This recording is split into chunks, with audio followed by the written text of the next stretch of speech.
Bismillahirrahmanirrahim. Percaya kepada Allah menjadi fitrah manusia. Yang percayanya kepada Allah Subhanahu wa taala adalah Tuhan menjadi sifat semula jadi manusia. Sejak semula jadi manusia percaya kepada adanya Allah Subhanahu wa taala. Ini termasuk dalam penyaksian manusia ketika mereka masih lagi di alam arwah. Sebelum mereka dilahirkan ke dunia, ketika mereka benih-benih di dalam sulbi Nabi Adam alaihi salam. Apabila Allah bertanya kepada mereka, alastu bi rabbikum? Qalu bala. Adakah tidak aku Tuhan kamu? Semua mereka menjawab, bala, bahkan ya, engkaulah Tuhan aku. Di sinilah berlakunya di dalam perasaan hati manusia.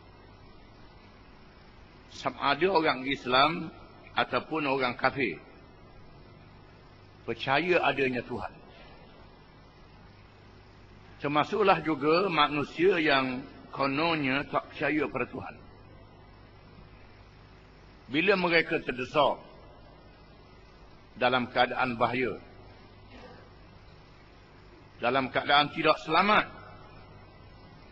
contohnya bila di laut dipukul ribut, kapal dia tenggelam, tak ada yang menyelamat, di masa itu dia akan minta tolong daripada Allah Ta'ala. Bila dia naik kapal terbang, enjin kapal terbang mati, tak ada jalan untuk menyelamatkan diri, di masa itu bergerak dia dalam hati dia percaya pada Allah Ta'ala. Sebagaimana Firaun ketika tenggelam dia dalam laut, nyawa sudah berada di halqam. Di masa itu Firaun mengaku adanya Tuhan Allah Ta'ala. Tetapi pengakuan pada masa itu ditolak, tak diterima. Kesimpulannya, semula jadi manusia percaya kepada Allah. Firman Allah Ta'ala, وَإِذْ أَخَذَ رَبُّكَ مِنْ بَنِي آدَمَ مِنْ ظُهُورِهِمْ ذُرِّيَّتَهُمْ وَأَشْهَدَهُمْ عَلَى أَنْفُسِهِمْ أَلَسْتُ بِرَبِّكُمْ قَالُوا بَلَى شَهِدْنَا. Suratul A'raf ayat 172. Artinya, dan ingatlah ketika Tuhanmu mengeluarkan keturunan anak-anak Adam dari sulbi mereka, dan Allah mengambil kesaksian terhadap jiwa mereka seraya berfirman, bukankah aku ini Tuhanmu? Mereka menjawab, betul, engkau Tuhan kami. Kami menjadi saksi. Menunjukkan bahawa manusia pada asalnya percaya kepada Allah Subhanahu wa taala. Timbulnya melantik Tuhan-Tuhan yang lain daripada Allah berlaku kemudian bila menyeleweng daripada sifat semula jadi mereka. Sebagaimana manusia yang menyeleweng dalam sifat semula jadi makanan dan minuman. Ada manusia yang makan makanan yang haram, bukan untuk dia, untuk binatang makan. Babi itu untuk binatang makan, untuk rimah makan. Dia pergi makan juga. Minum arak, dadah dan sebagainya, itu bukan digunakan untuk makanan, untuk minuman. Itu salah. Itu dalam bab makan dan minum. Ada manusia yang bertelanjang, yang pakai pakaian yang tak senonoh, tak malu. Itu perangai binatang. Perangai binatang. Itu sudah lari daripada fitrah, daripada sifat semula jadi. Begitulah juga dalam perkara akidah, kepercayaan kepada Allah. Ada manusia yang melanggar sifat semula jadi dia. Percaya kepada Allah, tiba-tiba tak percaya kepada Allah. Mengadakan Tuhan-Tuhan yang lain daripada Allah. Bila terdesak, barulah nak percaya kepada Allah. Hari ini termasuklah saintis, ahli-ahli sains yang mengkaji kejadian alam. Bila mereka menyedari berubahnya cuaca dunia, gunung-gunung salji di kutub utara dan selatan hancur lebur. Paksi bumi sudah berubah. Negeri yang sejuk akan jadi panas. Kemungkinan akan jadi padang pasir. Air akan kering. Akan berlakunya serpihan-serpihan bintang yang pecah, yang akan memukul bumi. Walaupun ada di antara mereka yang mencadangkan supaya dibuat roket untuk menembak tahi-tahi bintang akan merempuh bumi. Nak tembak tahi bintang, nak tembak kapal pun tak perlu. Tak tergelang habis. Sekarang mereka menyerah kalah. Percaya adanya Tuhan. Tuhan itu ada. Ini adalah sifat semula jadi. Tetapi mereka mestilah kembali kepada ilmu yang sebenar. Bukan menggunakan akal dan ilmu yang berpandukan kepada akal sahaja. Mereka mustahak menerima rasul-rasul yang dilantik oleh Allah Subhanahu wa taala. Firman Allah Taala, "Wa kadzalika nuri Ibrahim malakut as-samawati wal ard wa liyakuna minal muqinin. Falamma janna 'alaihi al-lail ra'a kawkaba qala hadha rabbi falamma afala qala la uhibbu al-afilin. فلما رأى القمر بازغا قال هذا ربي فلما أفل قال لئن لم يهدني ربي لأكونن من القوم الضالين فلما رأى الشمس بازغة قال هذا ربي هذا أكبر فلما أفلت قال يا قوم إني بريء مما تشركون إني وجهت وجهي للذي فطر السماوات والأرض حنيفا وَمَا أَنَا مِنَ الْمُشْرِكِينَ. Suratul An'am ayat 75 hingga 79. Artinya, dan demikianlah kami perlihatkan kepada Ibrahim tanda-tanda keagungan kami yang terdapat di langit dan di bumi. Dan kami memperlihatkannya agar dia termasuk di kalangan orang-orang yang yakin.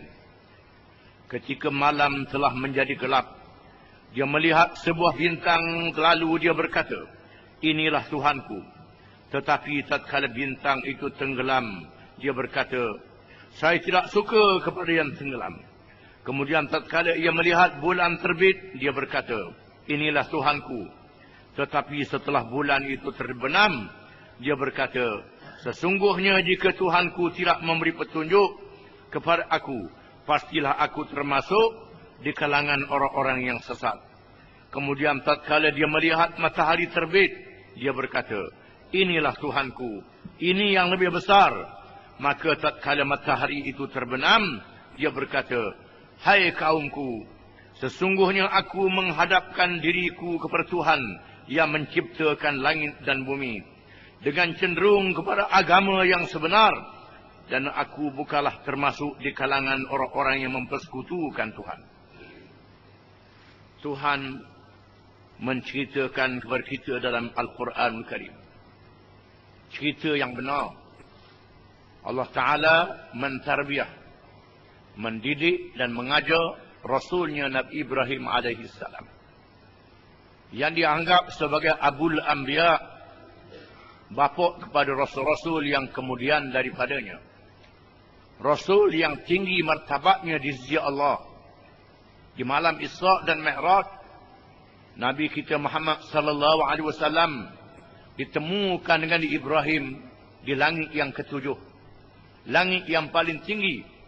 Ibrahim bersandar di Al-Baitil Ma'mur, kiblat kepada malaikat-malaikat di langit. Mengapa Ibrahim diberi kemuliaan? Ibrahim dijadikan contoh seorang Rasul yang dilantik oleh Allah dengan tarbiyah, dengan mendidik. Ibrahim dipandukan akalnya untuk mengenal Tuhan yang sebenar. Mula-mula Ibrahim percaya Tuhan itu ada. Tuhan itu ada. Tapi siapa Tuhan? Mula-mula dia tengok bintang yang besar. Di tengah bintang-bintang yang banyak, ada bintang yang besar. Kata Ibrahim, barangkali inilah agaknya Tuhan. Tiba-tiba bintang itu hilang. Ibrahim kata, kalau hilang macam ni, bukan Tuhan. Kemudian Ibrahim melihat bulan. Inilah agaknya Tuhan, kerana lebih besar. Bulan juga hilang. Ibrahim kata, ini bukan Tuhan. Kemudian dia tengok matahari. Lebih terang lagi. Lebih bersuluh. Ini agaknya Tuhan. Matahari juga terbenam. Akhirnya Ibrahim kata itu bukan Tuhan. Tuhan yang sebenar ialah Tuhan yang menjadikan ini semua. Yang menjadikan langit, menjadikan bumi, menjadikan bulan, bintang, cakrawala. Itu Tuhan yang sebenar. Allah memberi hidayah kepada Ibrahim alaihissalam. Mengenal Tuhan yang sebenar, menggunakan akal, diikuti dengan wahyi yang diberi oleh Allah kepada Ibrahim alaihissalam. Firman Allah Ta'ala, Inni wajjahtu wajhiya lilladhi fatara as-samawati wal arda hanifa wa ma ana minal musyrikin. Ibrahim kata, aku hadapkan muka aku ke arah Tuhan yang menjadikan segala langit dan bumi. Itulah ajaran yang betul. Dan aku bukan orang-orang musyrikin.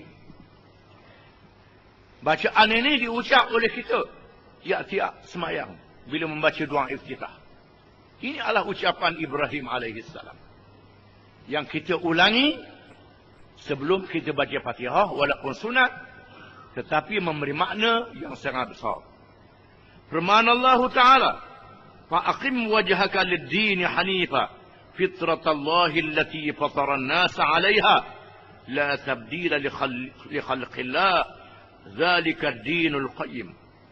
Artinya, maka hadapkanlah wajahmu kepada din Allah, yakni ajaran Allah, agama Allah, dengan lurus. Tetaplah atas fitrah Allah, sifat semula jadi Allah yang menciptakan manusia menurut fitrah itu, menurut sifat semula jadi. Tidak ada perubahan pada fitrah Allah. Itulah agama yang lurus. Tidak ada perubahan dalam sifat semula jadi yang ditetapkan oleh Allah. Itu agama yang benar. Kalau manusia mengubah fitrah, mengubah sifat semula jadi, maka jadi tak betul dalam hidupnya. Sebagaimana sifat semula jadi tabi'i dalam kehidupan manusia. Allah Ta'ala jadikan kita mesti bernapas. Napas kita tubik ke mulut dan hidung. Kita nak ubah, tak boleh bernapas, tutup. Sumbak. Sumbak hidung, sumbak mulut. Jawab dia mati, tak boleh bernapas. Itu peraturan semula jadi. Sebagaimana contohnya ikan yang duduk dalam air masin. Itu fitrah dia. Kita ubah hidup dalam air tawar, mati. Tak boleh hidup lagi. Yang air tawar pun dalam air masin, mati. Pohon kayu yang hidup di kawasan kaya, kita tanam tak darat, mampu. Itu fitrah. Fitrah kejadian manusia. Dari segi rohani, dari segi roh, manusia percaya kepada adanya Tuhan. Kalau kita ubah fitrah, sifat semula jadi, maka rosak dalam akidah, dalam keimanan. Sebagaimana rosak dalam kejadian.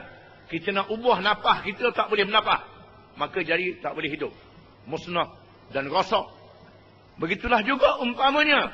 Allah Ta'ala mewajibkan kita menutup aurat. Ini fitrah. Semula jadi. Manusia ada harga diri. Manusia ada marwah. Ada manusia yang dia nak buang harga diri dia. Nak buang marwah dia. Buat macam binatang. Dia gelomok, biru, hijau dia, mata dia. Hak puang matanya. Kemudian ubah pakaian. Hak lelaki pun ada juga. Hina. Tinda pakaian. Ini bercanggah dengan fitrah. Maka berlakunya kerosakan dalam hidup. Berlakunya keruntuhan akhlak. Yang menyebabkan mengeboknya berbagai-bagai penyakit. Itu dalam bab kejadian yang zahir. Adapun kepercayaan kepada Allah adalah kejadian yang batin. Kejadian yang ada dalam diri manusia. Tak boleh diubah, dirombak. Manusia mesti percaya kepada Allah Subhanahu wa ta'ala. Sesungguhnya menjadi fitrah manusia, sama ada di zaman dahulu atau sekarang, mempercayai adanya Tuhan yang maha berkuasa. Sama ada manusia yang bertamadun atau yang jakun di rimba, mengakui adanya Allah. Cuma mereka meraba-raba dalam menentukan Tuhan dengan berbagai pahaman dan upacara ibadat. Adapun orang-orang yang menafikan hakikat itu ialah mereka yang melampaui sifat semula jadi. Kepercayaan kepada Tuhan tetap ada. Ada dalam diri manusia. Cuma bagaimana nak kenal Tuhan yang sebenar. Ini memerlukan hidayah, memerlukan petunjuk, memerlukan belajar daripada saluran yang sebenar, ilmu yang sebenar. Jangan cari saluran yang salah. Di sana ada manusia yang cari saluran yang salah. Saluran yang betul ialah manusia mesti belajar daripada guru yang dilantik oleh Allah Ta'ala. Guru yang Allah Ta'ala lantik ialah Rasul-Rasul alaihi wassalatu wassalam. Allah Ta'ala tunjuk Rasul ini sejak dilahirkan seorang yang cerdik, yang bijak, yang benar, yang amanah, yang berani. Yang tidak menyembunyikan yang benar sekali-kali. Ini Rasul-Rasul yang dipilih oleh Allah Ta'ala. Jangan pilih hak yang keluk-kelek. Kalau nak mengaji, cari tok guru yang istiqamah. Kalau yang jenis keluk-kelek, ini penipu besar. Rasul ialah seorang yang menjadi contoh guru yang berani. Sanggup dia sembelih, sanggup dibakar, sanggup dibelah dengan gergaji. Sanggup diseksa, sanggup diperlakukan apa saja kerana nak menegakkan yang mana. Ini Rasul-Rasul alaihi wassalatu wassalam yang bersedia menghadapi ujian dan cabaran. Seorang yang bijak, yang benar. Ada juga orang tu berani tapi pura-pura. Dia berani juga, sanggup kena hukum bunuh, tapi dia penipu besar. Ada, ini yang benar. Yang benar dan berani. Benar, berani, amanah, akhlak dia baik. Ini ialah Rasul yang dilantik oleh Allah Ta'ala.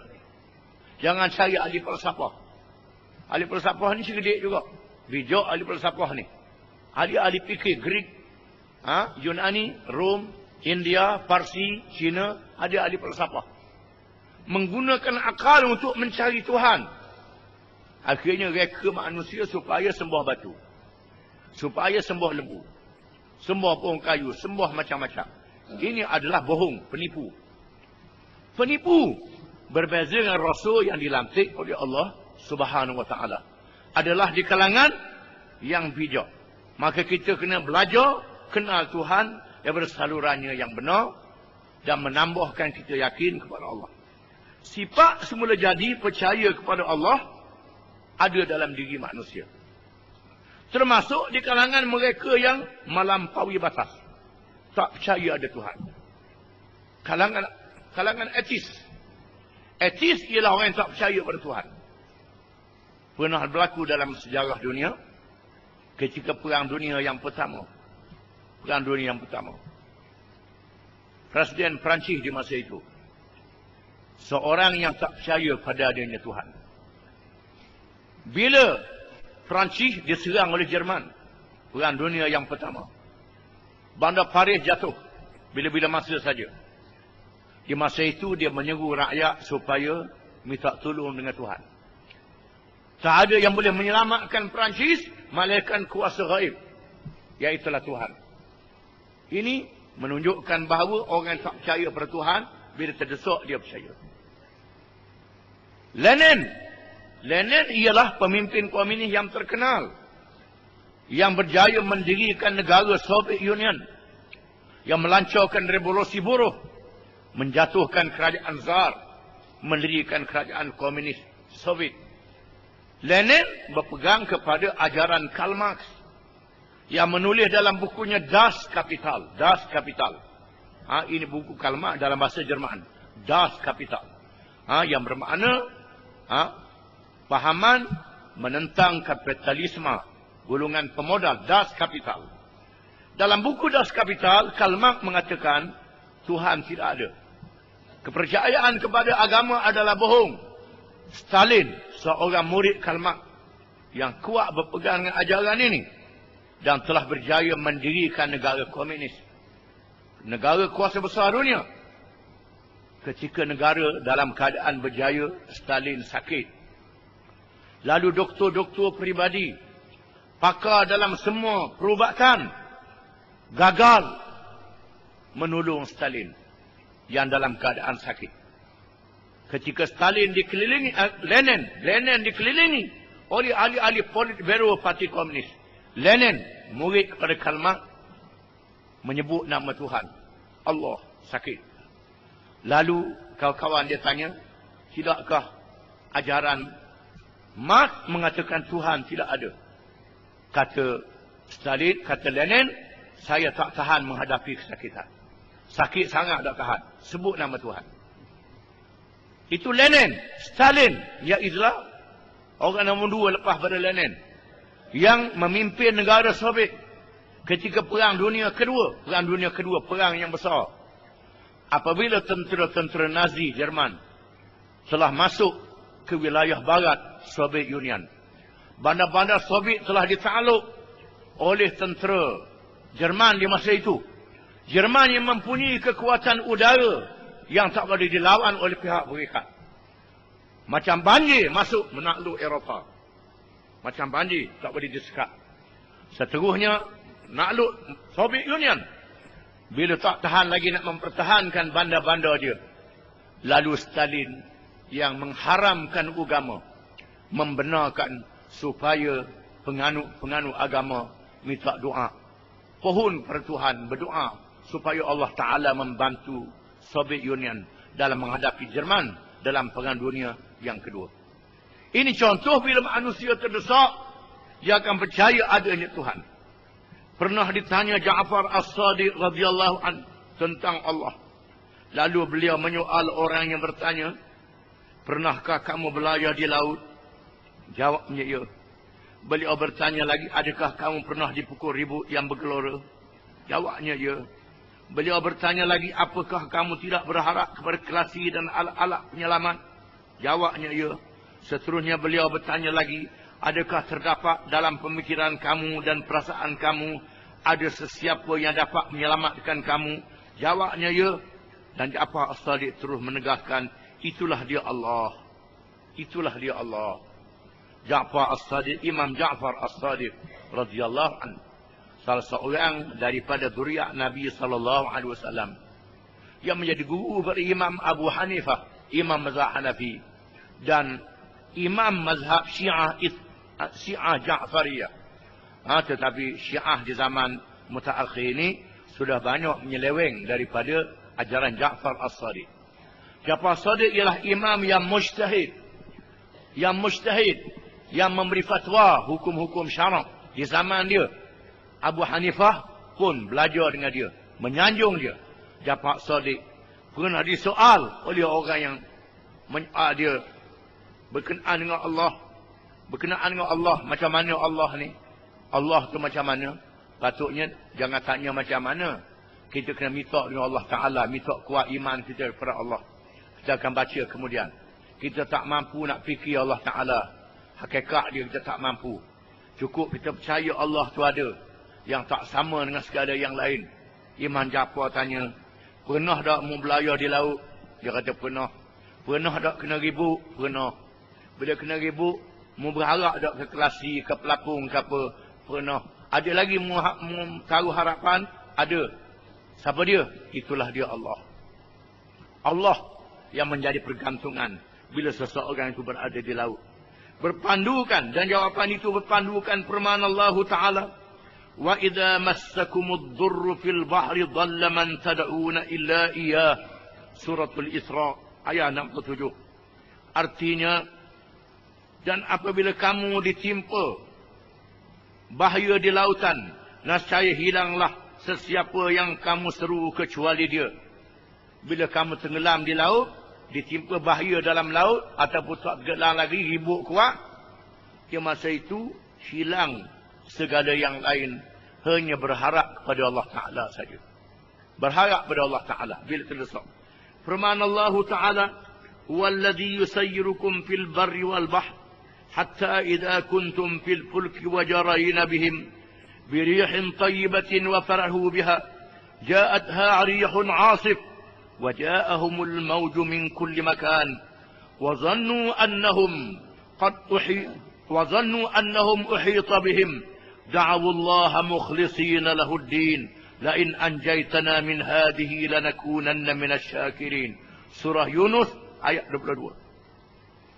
Artinya, dan dialah Tuhan yang menjadikan kamu dapat berjalan di daratan dan berlayar di lautan, sehingga apabila kamu berada di dalam bahtera, dan berjalanlah bahtera itu membawa orang-orang yang ada di dalamnya dengan tiupan angin yang baik, dan mereka bergembira kerananya.